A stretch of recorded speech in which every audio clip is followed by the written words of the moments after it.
The Odyssey, by Homer. Translated by Samuel Butler. Book number 11. The Visit to the Dead. Then, when we had got down to the seashore, we drew our ship into the water, and got her mast and sails into her. We also put the sheep on board, and took our places, weeping and in great distress of mind. Circe, that great and cunning goddess, sent us a fair wind that blew dead aft, and stayed steadily with us, keeping our sails all the time well filled, so we did whatever wanted doing to the ship's gear, and let her go as the wind and helmsman headed her. All day long her sails were full as she held her course over the sea, but when the sun went down and darkness was over all the earth, we got into the deep waters of the river Oceanus, where lie the land and city of the Cimmerians, who live enshrouded in mist and darkness, which the rays of the sun never pierce, neither at his rising nor as he goes down again out of the heavens, but the poor wretches live in one long melancholy night. When we got there, we beached the ship, took the sheep out of her, and went along by the waters of Oceanus till we came to the place of which Circe had told us. Here Perimedes and Eurylochus held the victims, while I drew my sword and dug the trench a cubit each way. I made a drink offering to all the dead, first with honey and milk, then with wine, and thirdly with water, and I sprinkled white barley meal over the whole, praying earnestly to the poor feckless ghosts, and promising them that when I got back to Ithaca I would sacrifice a barren heifer for them, the best I had, and would load the pyre with good things. I also particularly promised that Tiresias should have a black sheep to himself, the best in all my flocks. When I had prayed sufficiently to the dead, I cut the throats of the 2 sheep and let the blood run into the trench, whereon the ghosts came trooping up from Erebus, brides, young bachelors, old men worn out with toil, maids who had been crossed in love, and brave men who had been killed in battle, with their armour still smirched with blood. They came from every quarter and flitted round the trench with a strange kind of screaming sound that made me turn pale with fear. When I saw them coming, I told the men to be quick and flay the carcasses of the 2 dead sheep and make burnt offerings of them, and at the same time to repeat prayers to Hades and to Proserpine.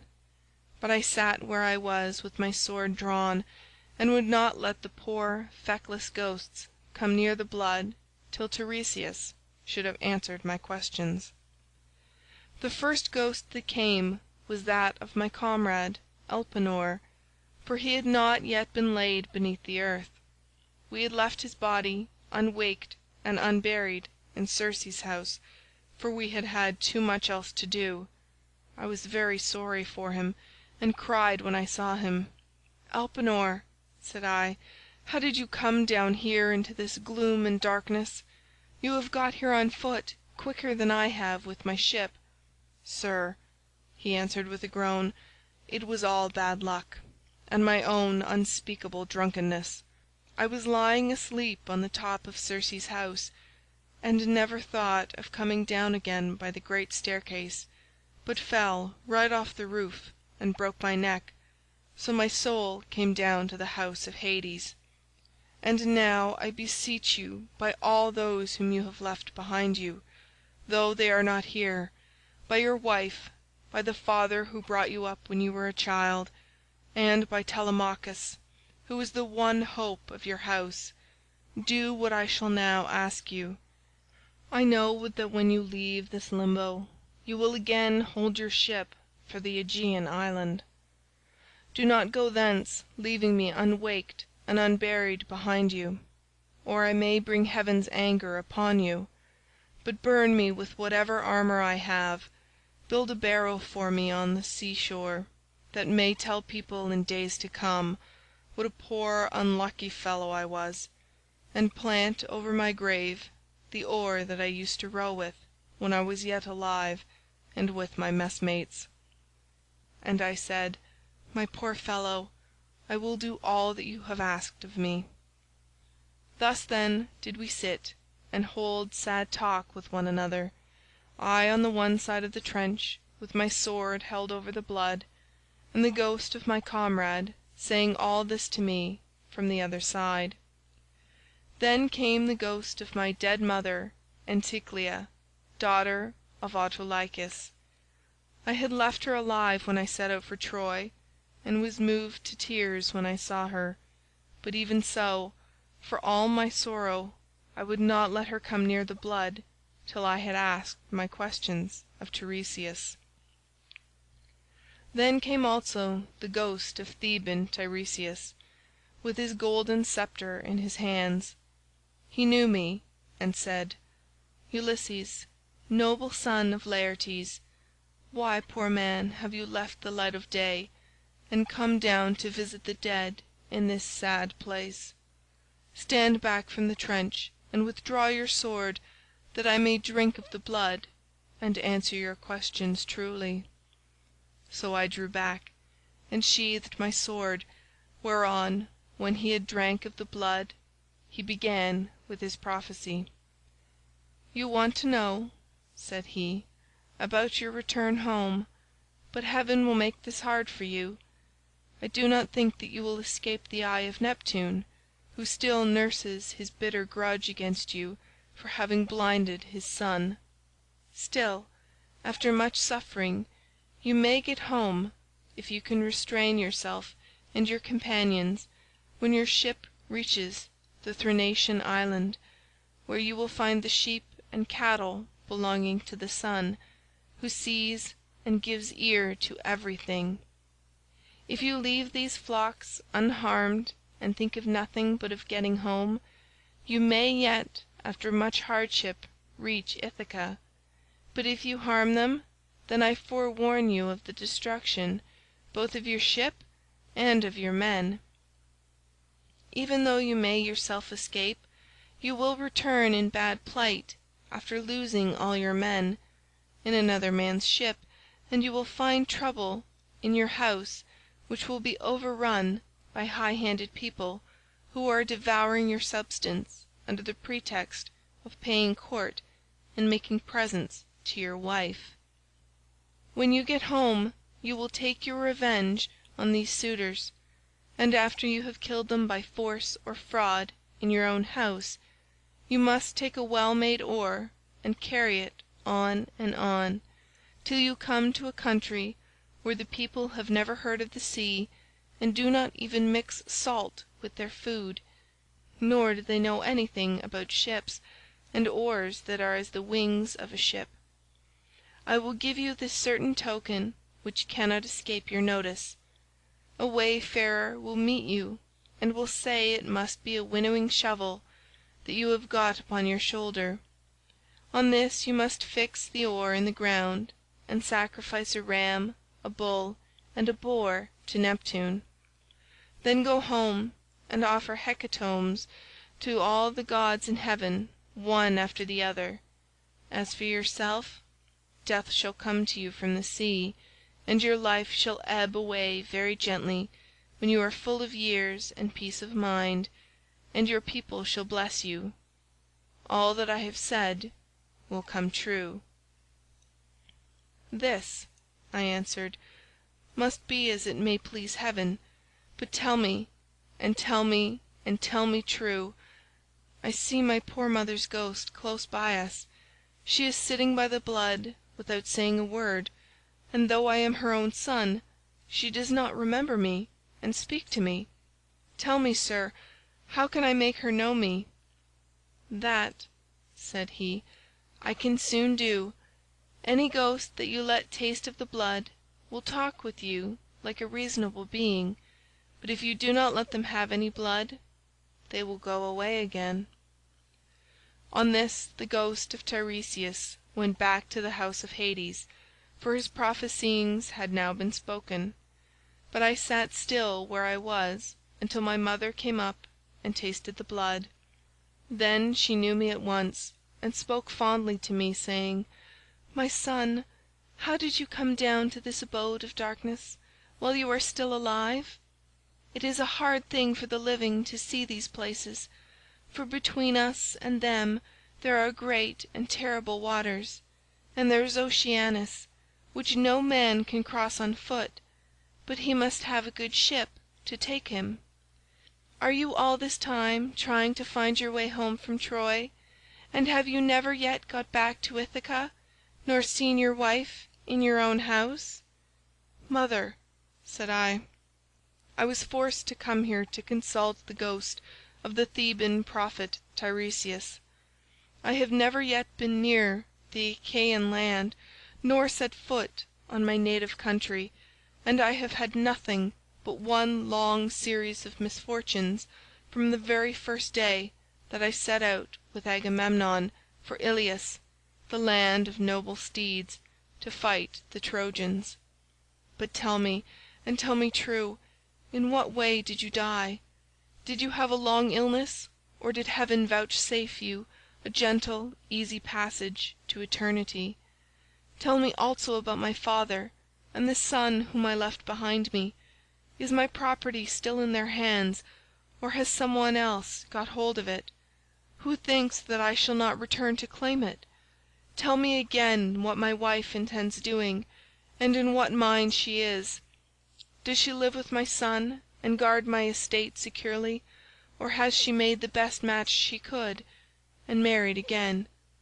My mother answered, "Your wife still remains in your house, but she is in great distress of mind, and spends her whole time in tears both night and day. No one as yet has got possession of your fine property, and Telemachus still holds your lands undisturbed. He has to entertain largely, as of course he must, considering his position as a magistrate, and how every one invites him. Your father remains at his old place in the country, and never goes near the town. He has no comfortable bed nor bedding. In the winter he sleeps on the floor in front of the fire with the men, and goes about all in rags, but in summer, when the warm weather comes on again, he lies out in the vineyard on a bed of vine leaves thrown anyhow upon the ground. He grieves continually about your never having come home, and suffers more and more as he grows older. As for my own end, it was in this wise. Heaven did not take me swiftly and painlessly in my own house, nor was I attacked by any illness such as those that generally wear people out and kill them, but my longing to know what you were doing, and the force of my affection for you, this it was that was the death of me." Then I tried to find some way of embracing my poor mother's ghost. Thrice I sprang towards her and tried to clasp her in my arms, but each time she flitted from my embrace, as it were a dream or phantom, and being touched to the quick, I said to her, "Mother, why do you not stay still when I would embrace you? If we could throw our arms around one another, we might find sad comfort in the sharing of our sorrows, even in the house of Hades. Does Proserpine want to lay a still further load of grief upon me by mocking me with a phantom only?" "My son," she answered, "most ill-fated of all mankind, it is not Proserpine that is beguiling you, but all people are like this when they are dead. The sinews no longer hold the flesh and bones together. These perish in the fierceness of consuming fire as soon as life has left the body, and the soul flits away as though it were a dream. Now, however, go back to the light of day as soon as you can, and note all these things that you may tell them to your wife hereafter." Thus we did converse, and anon Proserpine sent up the ghosts of the wives and daughters of all the most famous men. They gathered in crowds about the blood, and I considered how I might question them severally. In the end I deemed that it would be best to draw the keen blade that hung by my sturdy thigh, and keep them from all drinking the blood at once. So they came up one after the other, and each one as I questioned her told me her race and lineage. The first I saw was Tyro. She was daughter of Salmoneus and wife of Cretheus, the son of Aeolus. She fell in love with the river Enipeus, who is much the most beautiful river in the whole world. Once when she was taking a walk by his side, as usual, Neptune, disguised as her lover, lay with her at the mouth of the river, and a huge blue wave arched itself like a mountain over them, to hide both woman and god, whereon he loosed her virgin girdle and laid her in a deep slumber. When the god had accomplished the deed of love, he took her hand in his own, and said, "Tyro, rejoice in all good will. The embraces of the gods are not fruitless, and you will have fine twins about this time 12 months. Take great care of them. I am Neptune, so now go home, but hold your tongue and do not tell any one." Then he dived under the sea, and she in due course bore Peleus and Neleus, who both of them served Jove with all their might. Peleus was a great breeder of sheep and lived in Iolcus, but the other lived in Pylos. The rest of her children were by Cretheus, named Aeson, Phares, and Amithaon, who was a mighty warrior and charioteer. Next to her I saw Antiope, daughter to Asopus, who could boast of having slept in the arms of even Jove himself, and who bore him 2 sons, Amphion and Zethus. These founded Thebes with its 7 gates, and built a wall all round it, for strong though they were, they could not hold Thebes till they had walled it. Then I saw Alcmena, the wife of Amphitryon, who also bore to Jove indomitable Hercules, and Megara, who was daughter to great King Creon, and married the redoubtable son of Amphitryon. I also saw fair Epicaste, mother of King Oedipodes, whose awful lot it was to marry her own son without suspecting it. He married her after having killed his father, but the gods proclaimed the whole story to the world, whereon he remained king of Thebes, in great grief for the spite the gods had borne him. But Epicaste went to the house of the mighty jailer Hades, having hanged herself for grief, and the avenging spirits haunted him as for an outraged mother, to his ruing bitterly thereafter. Then I saw Chloris, whom Neleus married for her beauty, having given priceless presents for her.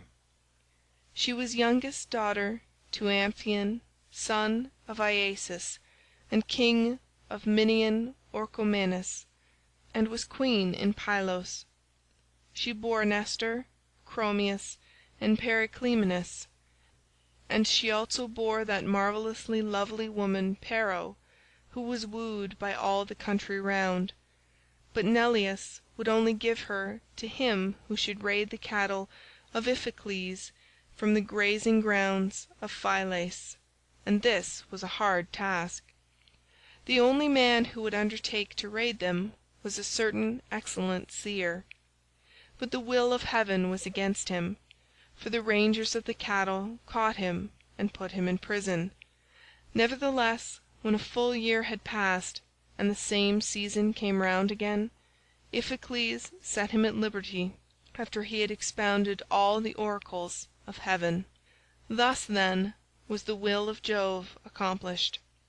And I saw Leda, the wife of Tyndarus, who bore him 2 famous sons, Castor, breaker of horses, and Pollux, the mighty boxer. Both these heroes are lying under the earth, though they are still alive, for by a special dispensation by Jove they die and come to life again, each one of them every other day throughout all time, and they have the rank of gods. After her I saw Iphimedia, wife of Aloeus, who boasted the embrace of Neptune. She bore 2 sons, Otus and Ephialtes, but both were short-lived. They were the finest children that were ever born in this world, and the best-looking, Orion only excepted. For at 9 years old they were 9 fathoms high, and measured 9 cubits round the chest. They threatened to make war with the gods in Olympus, and tried to set Mount Ossa on the top of Mount Olympus, and Mount Pelion on the top of Ossa, that they might scale heaven itself, and they would have done it too if they had been grown up, but Apollo, son of Leto, killed both of them before they had got so much as a sign of hair upon their cheeks or chin. Then I saw Phaedra, and Procris, and fair Ariadne, daughter of the magician Minos, whom Theseus was carrying off from Crete to Athens, but he did not enjoy her, for before he could do so Diana killed her in the island of Dia on account of what Bacchus had said against her. I also saw Maera and Clymene, and hateful Eriphyle, who sold her own husband for gold, but it would take me all night if I were to name every single one of the wives and daughters of heroes whom I saw, and it is time for me to go to bed, either on board ship with my crew, or here. As for my escort, heaven and yourselves will see to it." Here he ended, and the guests sat all of them enthralled and speechless throughout the covered cloister. Then Arete said to them, "What do you think of this man, O Phaeacians? Is he not tall and good-looking, and is he not clever? True, he is my own guest, but all of you share in the distinction. Do not be in a hurry to send him away, nor niggardly in the presents you make to one who is in such great need, for heaven has blessed all of you with great abundance." Then spoke the aged hero Echeneus, who was one of the oldest men among them. "My friends," said he, "what our august queen has just said to us is both reasonable and to the purpose, therefore be persuaded by it. But the decision, whether in word or deed, rests ultimately with King Alcinous."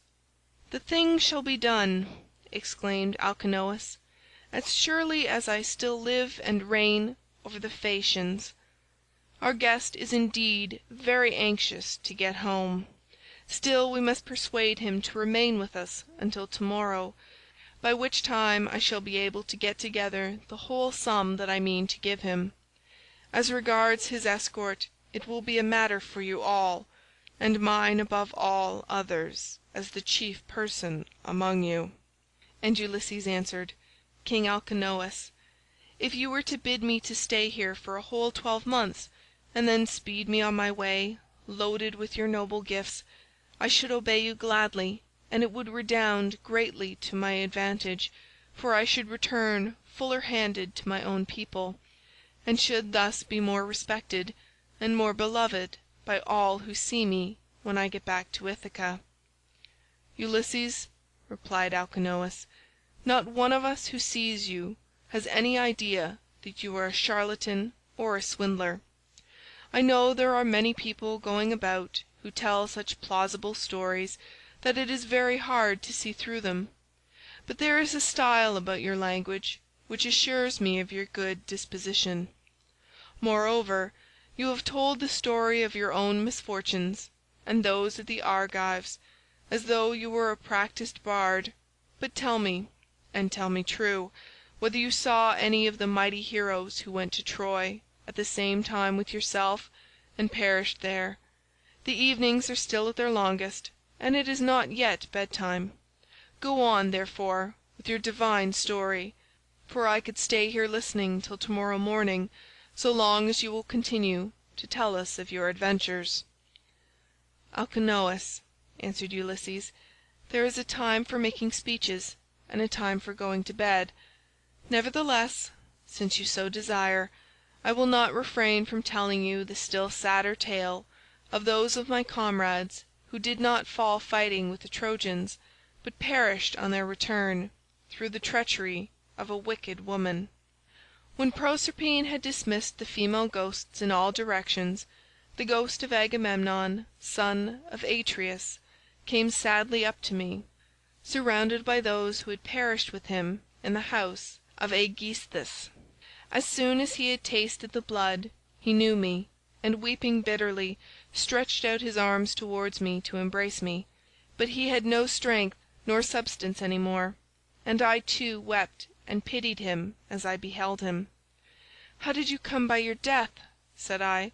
'King Agamemnon, did Neptune raise his winds and waves against you when you were at sea, or did your enemies make an end of you on the mainland, when you were cattle lifting or sheep stealing, or while they were fighting in defence of their wives and city?'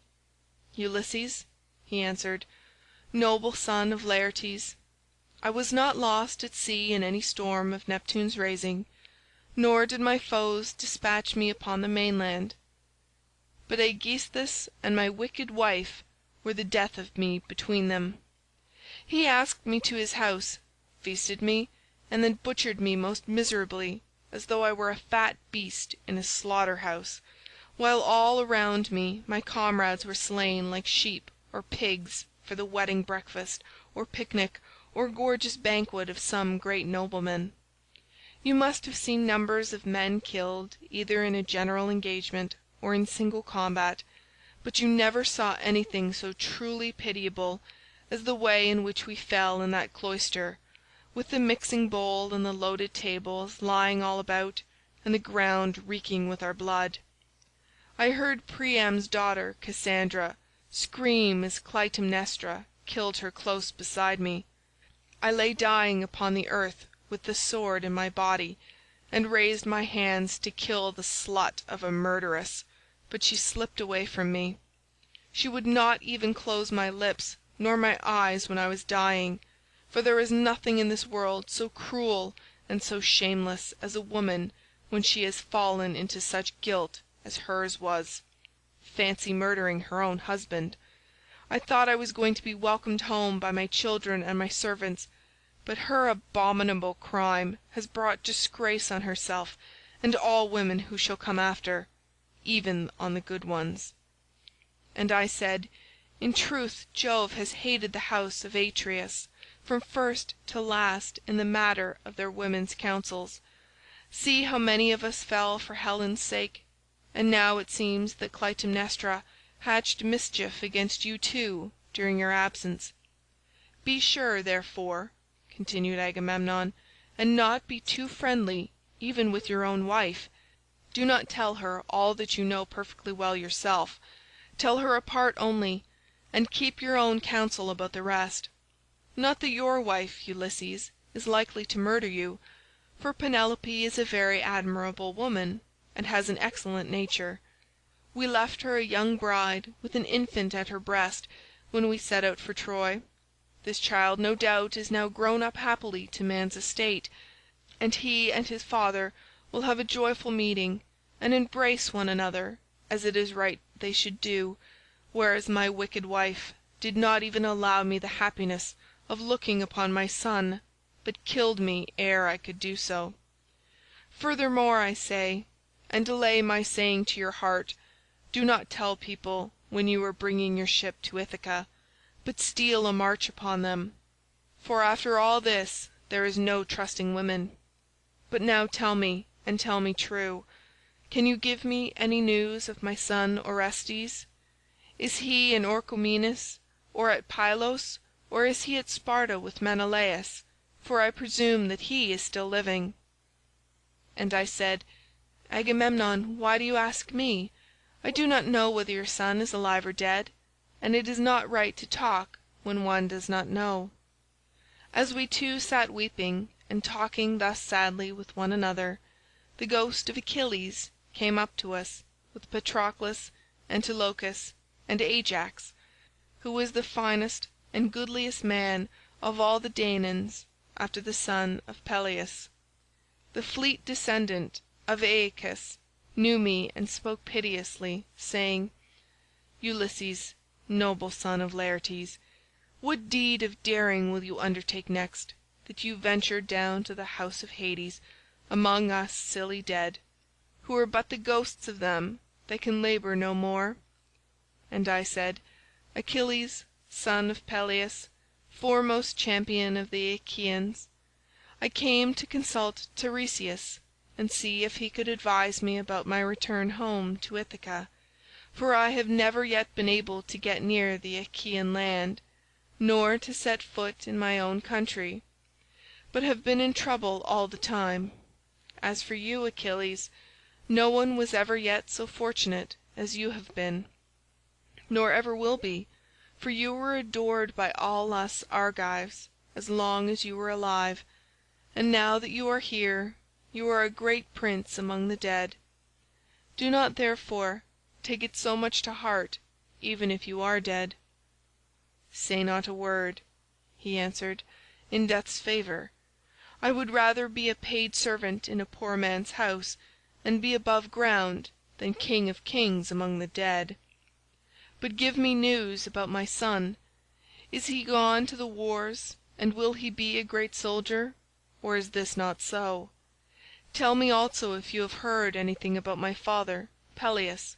Does he still rule among the Myrmidons, or do they show him no respect throughout Hellas and Phthia, now that he is old and his limbs fail him? Could I but stand by his side in the light of day with the same strength that I had when I killed the bravest of our foes upon the plain of Troy, could I but be as I then was, and go even for a short time to my father's house, any one who tried to do him violence or supersede him would soon rue it." "I have heard nothing," I answered, "of Peleus, but I can tell you all about your son Neoptolemus, for I took him in my own ship from Scyros with the Achaeans. In our councils of war before Troy he was always first to speak, and his judgment was unerring. Nestor and I were the only two who could surpass him, and when it came to fighting on the plain of Troy, he would never remain with the body of his men, but would dash on far in front, foremost of them all in valour. Many a man did he kill in battle. I cannot name every single one of those whom he slew while fighting on the side of the Argives, but will only say how he killed that valiant hero Eurypylus, son of Telephus, who was the handsomest man I ever saw, except Memnon. Many others also of the Ceteians fell around him by reason of a woman's bribes. Moreover, when all the bravest of the Argives went inside the horse that Epeius had made, and it was left to me to settle when we should either open the door of our ambuscade or close it, though all the other leaders and chief men among the Danaans were drying their eyes and quaking in every limb, I never once saw him turn pale nor wipe a tear from his cheek. He was all the time urging me to break out from the horse, grasping the handle of his sword and his bronze-shod spear, and breathing fury against his foe. Yet when we had sacked the city of Priam, he got his handsome share of the prize money and went on board, such is the fortune of war, without a wound upon him, neither from a thrown spear nor in close combat, for the rage of Mars is a matter of great chance." When I had told him this, the ghost of Achilles strode off across a meadow full of asphodel, exulting over what I had said concerning the prowess of his son. The ghosts of other dead men stood near me, and told me each his own melancholy tale, but that of Ajax son of Telamon alone held aloof, still angry with me for having won the cause in our dispute about the armour of Achilles. Thetis had offered it as a prize, but the Trojan prisoners and Minerva were the judges. Would that I had never gained the day in such a contest, for it cost the life of Ajax, who was foremost of all the Danaans after the son of Peleus, alike in stature and prowess. When I saw him I tried to pacify him, and said, "Ajax, will you not forget and forgive even in death? But must the judgment about that hateful armour still rankle with you? It cost us Argives dear enough to lose such a tower of strength as you were to us. We mourned you as much as we mourned Achilles, son of Peleus himself, nor can the blame be laid on anything but on the spite which Jove bore against the Danaans, for it was this that made him counsel your destruction. Come hither, therefore, bring your proud spirit into subjection, and hear what I can tell you." He would not answer, but turned away to Erebus and to the other ghosts. Nevertheless, I should have made him talk to me in spite of his being so angry, or I should have gone on talking to him, only that there were still others among the dead whom I desired to see. Then I saw Minos, son of Jove, with his golden sceptre in his hand, sitting in judgment on the dead, and the ghosts were gathered sitting and standing round him in the spacious house of Hades to learn his sentences upon them. After him I saw huge Orion in a meadow full of asphodel driving the ghosts of the wild beasts that he had killed upon the mountains, and he had a great bronze club in his hand, unbreakable for ever and ever. And I saw Tityus, son of Gaia, stretched upon the plain and covering some 9 acres of ground. 2 vultures on either side of him were digging their beaks into his liver, and he kept on trying to beat them off with his hands, but could not, for he had violated Jove's mistress Leto as she was going through Panopeus on her way to Pytho. I saw also the dreadful fate of Tantalus, who stood in a lake that reached his chin. He was dying to quench his thirst, but could never reach the water, for whenever the poor creature stooped to drink, it dried up and vanished, so that there was nothing but dry ground, parched by the spite of heaven. There were tall trees, moreover, that shed their fruit over his head, pears, pomegranates, apples, sweet figs and juicy olives, but whenever the poor creature stretched out his hand to take some, the wind tossed the branches back again to the clouds. And I saw Sisyphus at his endless task raising his prodigious stone with both his hands. With hands and feet he tried to roll it up to the top of the hill, but always, just before he could roll it over on to the other side, its weight would be too much for him, and the pitiless stone would come thundering down again on to the plain. Then he would begin trying to push it uphill again, and the sweat ran off him, and the steam rose after him. After him I saw the mighty Hercules, but it was his phantom only, for he is feasting ever with the immortal gods, and has lovely Hebe to wife, who is daughter of Jove and Juno. The ghosts were screaming round him like scared birds flying all whithers. He looked black as night, with his bare bow in his hands and his arrow on the string, glaring around as though ever on the point of taking aim. About his breast there was a wondrous golden belt, adorned in the most marvellous fashion with bears, wild boars, and lions with gleaming eyes.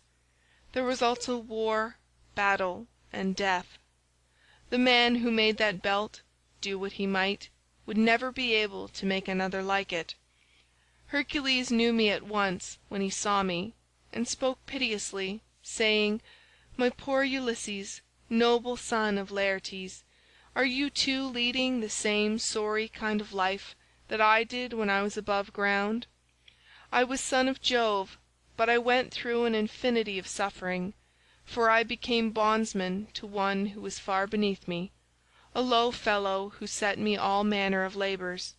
He once sent me here to fetch the hell hound, for he did not think he could find anything harder for me than this, but I got the hound out of Hades and brought him to him, for Mercury and Minerva helped me." On this Hercules went down again into the house of Hades, but I stayed where I was in case some other of the mighty dead should come to me, and I should have seen still other of them that are gone before, whom I would fain have seen, Theseus, Pirithous, glorious children of the gods, but so many thousands of ghosts came round me, and uttered such appalling cries that I was panic-stricken lest Proserpine should send up from the house of Hades the head of that awful monster Gorgon. On this I hastened back to my ship, and ordered my men to go on board at once and loose the hawsers. So they embarked and took their places, whereon the ship went down the stream of the river Oceanus. We had to row at first, but presently a fair wind sprang up. End of Book 11.